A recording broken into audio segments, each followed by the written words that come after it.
الحمد لله رب العالمين والعاقبة للمتقين والصلاة والسلام على سيد الأنبياء والمرسلين محمد وعلى آله وأصحابه أجمعين أما بعد وأعوذ بالله من الشيطان الرجيم بسم الله الرحمن الرحيم هو الذي أرسل رسوله بالهدى ودين الحق ليظهره على الدين كله ولو كره المشركون وقال تعالى إنا فتحنا لك فتحا مبينا قال النبي صلى الله عليه وسلم أنا خاتم النبيين لا نبي بعدي لو كان بعدي نبي لكان عمر أو كما قال عليه الصلاة والسلام. میرے محترم بزرگوں، دوستوں، عزیز ساتھیوں، جو مہینہ ابھی فی الحال چل رہا ہے یہ آخری مہینہ چل رہا ہے، اور اس مہینے کا جو نام ہے وہ ذی الحجہ ہے، یعنی کہ ذی الحجہ کا مہینہ چل رہا ہے اور ختم ہونے کو. آپ دیکھیے تقریباً 3-4 ہفتوں سے آپ کے سامنے وہی واقعات اور قربانیاں جو اس مہینے میں رونما ہوئی، انہی چیزوں کو آپ کے سامنے ذکر کیا جا رہا ہے. آپ دیکھیے اس مہینے کے فضائل بے شمار ہیں. ایک تو آپ دیکھیے اس مہینے میں ہوتا ہے قربانی انجام دی جاتی ہے، اور اس مہینے کی 10 تاریخ کو حضرت ابراہیم اور اسماعیل علیہ السلام کا واقعہ پیش آیا. اور آپ دیکھیے 18 تاریخ کو جو پچھلے ہفتے تھی، اس تاریخ کو بھی ایک بڑا دردناک، بڑا المناک واقعہ پیش آیا. حضرت عثمان بن عفان کو جو شہید کیا گیا تھا اسی مہینے میں کیا گیا تھا. اور آج جو تاریخ ہے ذی الحجہ کی، وہ میرے دوست و بزرگوں 25 تاریخ. آج تاریخ کتنی ہوئی؟ 25. اور اس مہینے میں ایک اور بڑا دردناک، بڑا المناک واقعہ پیش آیا. اور وہ واقعہ جو پیش آیا وہ حضرت عمر بن خطاب رضی اللہ تعالیٰ عنہ پر حملہ جو کیا گیا تھا اور آپ کو جو زخمی کیا گیا تھا. اللہ کے رسول صلی اللہ علیہ وسلم کے صحابی ہیں، عشرہ مبشرہ میں سے آپ کا نام آتا ہے. آپ پر جو حملہ کیا گیا تھا اسی مہینے میں حملہ کیا گیا تھا، اور اس مہینے کی گویا کہ 27 تاریخ کو حملہ کیا گیا تھا. اور اسی حملے سے جو زخم ہوا تھا اسی زخم سے گویا کہ آپ 1 محرم کو یعنی پہلے مہینے کو 4 دن کے بعد اس دنیا پانی سے رخصت ہوئی. تو میں نے سوچا کہ آپ کے سامنے حضرت عمر بن خطاب رضی اللہ تعالیٰ عنہ کی کچھ سیرت ذکر کروں. آپ کے کیا فضائل ہیں قرآن کریم کے اندر، اور اللہ کے رسول صلی اللہ علیہ وسلم نے آپ کی فضیلت کو کس طریقے سے ذکر کیا گیا، اور اسی طریقے سے آپ کا جو نسب ہے کیا ہے، آپ کے جو حالات ہیں حالت کفر یعنی کہ اسلام سے پہلے آپ کے کیسے حالات تھے، اسلام کس طریقے سے آپ لائے، اور اسلام لانے کے بعد پھر آپ نے کس طریقے سے قربانیاں دی، مدینے میں آئے تو کس طریقے سے آپ نے غزوات کیے، اور پھر آپ کی جو حکومت رہی ہے، خلافت رہی، آپ نے کس طریقے سے اس حکومت کو چلایا، مذہب کے اعتبار سے کیا کیا کارنامے انجام دیے، اور سیاست کے اعتبار سے آپ نے کیا کیا کارنامے انجام دیے، اور پھر آپ کی جو شہادت کا واقعہ پیش آیا وہ کس طریقے سے آیا، کیا سبب بنا. انشاءاللہ ان تمام چیزوں پر میں آپ کے سامنے بات کرنے کی کوشش کروں. آپ دیکھیے حضرت عمر بن خطاب اللہ کے رسول کے صحابی ہیں. قرآن کریم کے اندر متعدد آیت کریمہ ہیں، جن آیت کریمہ کے اندر صحابہ کرام رضوان اللہ تعالی علیہم اجمعین کے فضائل کو ذکر کیا گیا ہے. جیسا کہ قرآن کی آیت کریمہ ہے والسابقون الاولون من المہاجرین والانصار والذین اتبعوهم باحسان رضی اللہ عنہم ورضوا عنہ. کہ وہ لوگ جن لوگوں نے ہجرت کی صحابہ میں سے اپنے وطن عزیز کو چھوڑ دیا، مکہ کو چھوڑ دیا، اللہ ان سے راضی ہو. گویا کہ اس آیت کریمہ کے اندر وہ تمام صحابہ جنہوں نے ہجرت کی ہے ان کے فضائل کو ذکر کیا کہ اللہ ان سے کیا ہوا، راضی ہو. اور اس آیت کریمہ کے مصداق حضرت عمر بھی ہوتے کہ حضرت عمر نے بھی ہجرت کی. اسی طریقے سے قرآن کریم کی ایک آیت کریمہ ہے لا یستوی منکم من انفق من قبل الفتح وقاتل. اس آیت کریمہ کے اندر اللہ تبارک و تعالیٰ ان صحابہ کے مقام کو ذکر کر رہے ہیں کہ جنہوں نے فتح مکہ سے پہلے ہجرت کی، ایمان لے کر آئے اور اللہ کے راستے میں حاصل کیا. اور حضرت عمر بن خطاب وہ صحابی ہیں کہ جو ہجرت سے پہلے ایمان بھی لے کر آ گئے تھے اور غزوات میں شریک بھی ہوئے اور اسی طریقے سے اللہ کے رسول صلی اللہ علیہ وسلم کی مدد بھی کی. تو گویا کہ قرآن کریم کے اندر متعدد آیت کریمہ ایسی ہیں کہ جن آیت کریمہ کے اندر صحابہ کے فضائل کو ذکر کیا گیا اور ان آیت کریمہ میں حضرت عمر بھی شامل ہو جاتے ہیں، جیسا کہ رضی اللہ عنہ و رضوان اللہ ان سے راضی ہو گئے. لیکن قرآن کریم کے اندر کچھ آیت کریمہ ایسی بھی ہیں کہ جن میں خصوصی طور پر حضرت عمر بن خطاب رضی اللہ تعالیٰ عنہ کی فضیلت کو ذکر کیا گیا. یعنی ان آیت کریمہ میں وہ دوسرا مصداق ہو ہی نہیں سکتا ہے. ان آیت کریمہ کا اگر کوئی مصداق ہے تو وہ حضرت عمر بن خطاب رضی اللہ تعالیٰ عنہ. خطبے کے اندر جو آیت کریمہ میں نے آپ کے سامنے پڑھی، هو الذی ارسل رسولہ بالہدی ودین الحق، اس آیت کریمہ کے اندر اللہ تبارک و تعالیٰ نے اللہ کے رسول صلی اللہ علیہ وسلم کے بعثت کے مقصد کو ذکر کیا کہ ہم نے محمد رسول اللہ صلی اللہ علیہ وسلم کو اس دنیا کے اندر کیوں مبعوث فرمایا ہے. بہت سارے مقاصد قرآن کریم اور مقاصد کو ذکر کرتا ہے، لیکن اسی آیت کریمہ کے اندر اللہ تبارک و تعالیٰ نے اس مقصد کو ذکر کیا ہے کہ ہم نے محمد رسول اللہ صلی اللہ علیہ وسلم کو اس لیے بھیجا ہے لیظہرہ علی الدین کلہ، تاکہ آپ کا جو دین ہے، آپ کا جو مذہب ہے، اسلام جو مذہب ہے اور اللہ کے نزدیک قابل قبول جو مذہب ہے وہ اسلام ہے، ان الدین عند اللہ الاسلام، وہ مذہب اسلام وہ تمام ادیان پر غالب آ جائے اور اسلام کا بول بالا ہو. یہ اس آیت کریمہ کے اندر مقصد کو ذکر کیا گیا. لیکن اگر تاریخ کا مطالعہ کرے، اللہ کے رسول صلی اللہ علیہ وسلم کے زمانے میں اسلام جو پھیلتا ہے 9 لاکھ مربع میل، یعنی کہ جو عرب ہے، عرب جو ملک ہے وہاں تک پھیلتا ہے اور چند ملکوں میں جاتا ہے.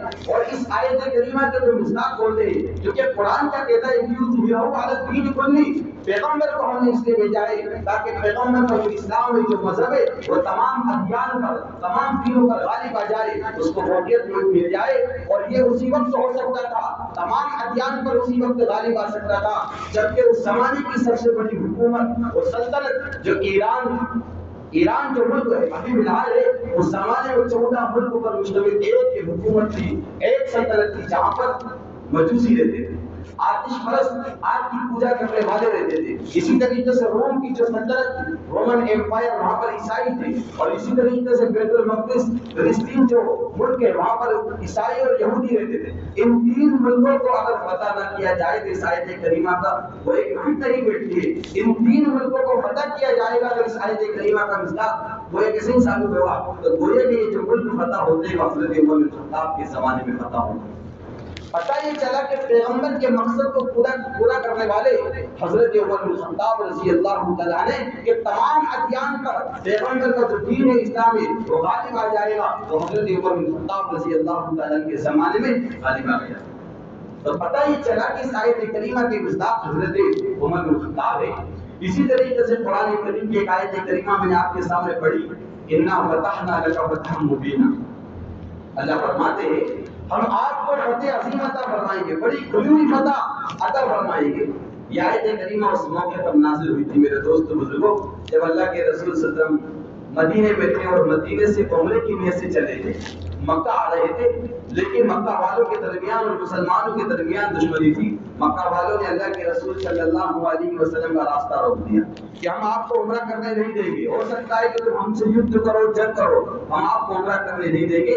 اللہ کے رسول صلی اللہ علیہ وسلم کے ساتھ 1400 صحابہ تھے اور جو حدیبیہ کا مقام مکہ کے پاس، وہاں پر اللہ کے رسول کو رکنا پڑا کہ نہیں عمرہ کرنے نہیں دیں گے. اس موقع پر اللہ کے رسول نے جھک کر اور ایک طریقے سے دفتر ظاہر کے اعتبار سے ایسا لگ رہا تھا کہ دفتر اللہ کے رسول نے مصالحت کر لی اور صلح کر لی. اور صحابہ کہہ رہے تھے کہ ہم ان سے اینٹ سے اینٹ بجا دیں گے، ہم کو یہ عمرہ کرنے نہیں دے رہے. اللہ کے رسول نے کہا کہ نہیں، حکمتاً اور مصلحتاً ہم کوئی کہ محبت سے ان کے ساتھ پیش آتے. اللہ کے رسول نے صلح کر لی. قرآن کریم کے اس موقع پر یہ آیت کریمہ نازل ہوئی، انا فتحنا لک فتحا مبینا. اے پیغمبر گھبرانے کی ضرورت نہیں.